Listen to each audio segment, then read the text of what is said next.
নমস্কার দর্শক, আজকের ভিডিওটা আমি একটু মজার ভিডিও বানাতে চাইছি।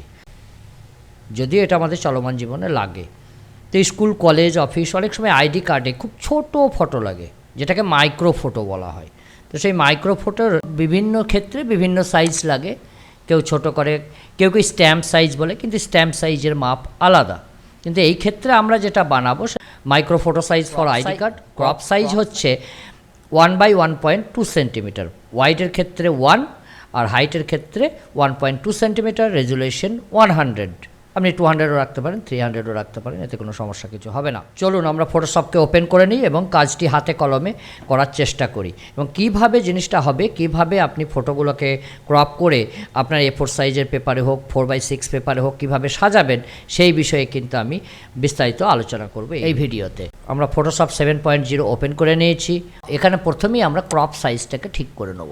এখানে 1.5 সেন্টিমিটার উইথ, হাইট হচ্ছে 2 সেন্টিমিটার, রেজুলেশন হচ্ছে 100 আমাদের সেট করা হয়ে গেছে। এখন আমরা একটা ফটোকে ইম্পোর্ট করে নিই। ফটো ইম্পোর্ট হয়ে গেছে। তো লেফট প্যানে ক্রপে ক্লিক করুন। আপনার প্রয়োজন মতো এটাকে সেট করে নিন। কিভাবে করবেন আপনি, এতটাই যথেষ্ট আমার হিসাবে, এটা ঠিক মনে হচ্ছে, অতএব এটাকেই আমি সিলেক্ট করলাম। এরপরে আমি যেটা করব সেটা হচ্ছে নিয়ে ক্লিক করব। A4 সাইজের পেপার নেব। এক্ষেত্রে কিন্তু পেপার রেজুলেশন কিন্তু 300 থাকবে পার ইঞ্চ, এবং কালার RGB আছে, CMYকে কালার করতে পারেন, ল্যাব কালার করতে পারেন। বেসিক্যালি কিন্তু RGB কালার চলে এবং CMYকে কালার চলে। সাদা কালো করতে চাইলে আপনি গ্রে সাইকেলে সিলেক্ট করে দেবেন। তো এক্ষেত্রে আমাদের যেহেতু আমি RGBতেই কাজটা করব, তো RGB সিলেক্ট করে দিয়েছি। ওকে করুন।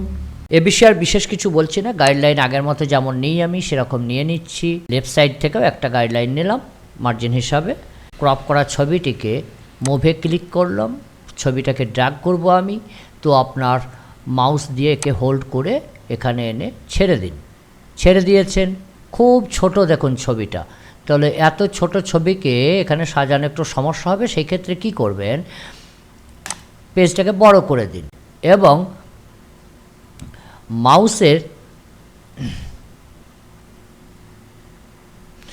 মাউসের মিডল ক্লিকে যে চাকাটা, যে মাউসের মিডিলে যে হুইলটা আছে পিছন দিকে ঘোরাতে থাকুন। বড় হয়ে গেছে। পেজটাকে মাঝখানে নিন। এখন দেখুন এই ফটোটাকে আমি হোল্ড করে এখানে সেট করে দিলাম। এখন নেক্সট, আপনারা জানেন, আগের ভিডিও যদি দেখে থাকেন আপনারা জেনে গেছেন এটা, যে কিভাবে এটা করতে হয়। অল্টারকে টিপে ধরে থাকুন, স্পেস দিন, ছেড়ে দিন। অল্টার হোল্ড করুন, স্পেস দিন, ছেড়ে দিন। অল্টার হোল্ড করুন, স্পেস দিন, ছেড়ে দিন।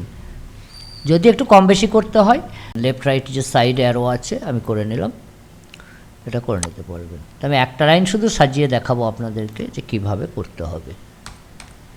হলো, ঠিক আছে, আবার করুন। হয়ে গেছে। কতগুলো ছবি ধরবে সেটা দেখুন, আমার হিসাবে অনেক ধরবে, আশা করছি আমি। হোক, ছেড়ে দিন।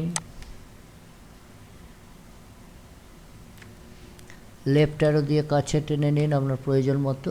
ঠিক আছে, অ্যাডজাস্ট করে নেবেন এইভাবে। ঠিক আছে, আবার এটাকে করুন। ওকে, ওকে, ওকে। রাইট অ্যারো দিয়ে একটু ঠেলে দিন, বেশি হয়ে গেল। ঠিক আছে, চলবে, মাঝখানে সামান্য থাকলেই চলবে আমার। ব্যাস। তাহলে কতগুলো হয়েছে, কতগুলো আমি সাজিয়েছি? 1 2 3 4 5 6 7 8 9 10 11 12 13, 13টা ফটো আছে। তার পুরো ফটোগুলো এক লেয়ারে সিলেক্ট করতে গেলে আমি আগের ভিডিওতে আলোচনা করেছি এবং সেটা বলেও দিয়েছি, এক্ষেত্রে আবার বলে দিচ্ছি যে যতগুলো সংখ্যার ফটো থাকবে তার থেকে একটা কম কাউন্ট করবেন। তাহলে এক্ষেত্রে 13টা আছে, আমি 12টা কাউন্ট করব। কন্ট্রোলকে হোল্ড করুন, আপনার কিপ্যাডের বাটনকে 12 টাইমস হিট করুন। 1 2 3 4 5 6 7 8 9 10 11 12 হয়ে গেছে। ওকে, আমরা একটা গাইডলাইন দেবো নিচে। রাইট সাইডে যে লাস্টের ফটোটা রয়েছে সেখানে অল্টার হোল্ড করুন, মাউস দিয়ে টিপে ধরুন, নিচে ড্র্যাগ করুন, চলে এসছে। সেম ওয়ে আবার দিন। Okay, same process, hold alter, drag your line, complete.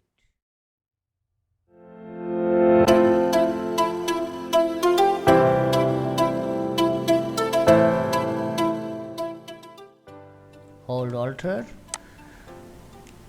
নিচে ড্র্যাগ করুন, ছেড়ে দিন। কতগুলো লাইন বসেছে? তাহলে আমাদের এক লাইনে কত আছে? 13টা আছে। তাহলে আমাদের ভার্টিক্যাল লাইনে কত হবে? তাহলে এদিকে 13টা ফটো আছে, এদিকে 13টা। তো এটা হিসাব করে নিন, 13/13 কত হবে? তাহলে 13 ইন্টু 13 ইকুয়াল 169। 169টা ফটো এতে বসেছে। আগের ভিডিওতে আমি দেখিয়েছি কিভাবে প্রিন্ট করতে হয়। ফাইলে ক্লিক করুন, প্রিন্ট প্রিভিউ দেবেন, কিন্তু প্রিন্ট প্রিভিউয়ে ক্লিক করুন। এখানে আপনাকে দেখাচ্ছে, কিচ্ছু করবেন না, A4 সাইজে সিলেক্ট হয়ে আছে। ওকে দেবো, প্রিন্টারে ক্লিক করুন। এখানে কি বলছে? The image is larger than the papers printable area, some clipping will occur. তার মানে কিছু কেটে যেতে পারে, পেপারের থেকে বড় বলছে। ঘাবড়ানোর কোনো কারণ নেই, আপনি প্রসিড করবেন। প্রসিড করলে কিন্তু প্রিন্ট হয়ে যাবে। যে প্রিন্টার আছে সেইভাবে তাকে সেট করে নেবেন। আপনার পরবর্তী কাজের জন্য এটাকে সেভ অ্যাজ করে দিন। তো সেভ অ্যাজ আপনি পিএইচডিতে করতে পারেন। এখান থেকে সেভ অ্যাজ একটা নাম দিয়ে দিন, ডাউন অ্যারোতে ক্লিক করুন। এই এতগুলো ফাইল সিস্টেম আছে এখানে, আপনার ক্ষেত্রে যেটা দরকার সেই ফাইল সিস্টেমে সেটিকে সেভ করে নেবেন। আমি এটাকে জেপেগ করে নেব, তো জেপেগে সেভ করছি, ডেস্কটপে যাচ্ছে, সেভ, ওকে করে দিন। তাহলে দেখুন কত সহজেই এই কাজগুলো করা যায়, জাস্ট একটু প্র্যাকটিস। তো আজকের জন্য এই ছোট্ট ভিডিওটি ছিল। ভালো থাকুন সবাই, সুস্থ থাকুন, ধন্যবাদ। যদি ভিডিওটি একটু হেল্পফুল মনে হয় তাহলে একটু লাইক এবং শেয়ার করে দেবেন। Thank you.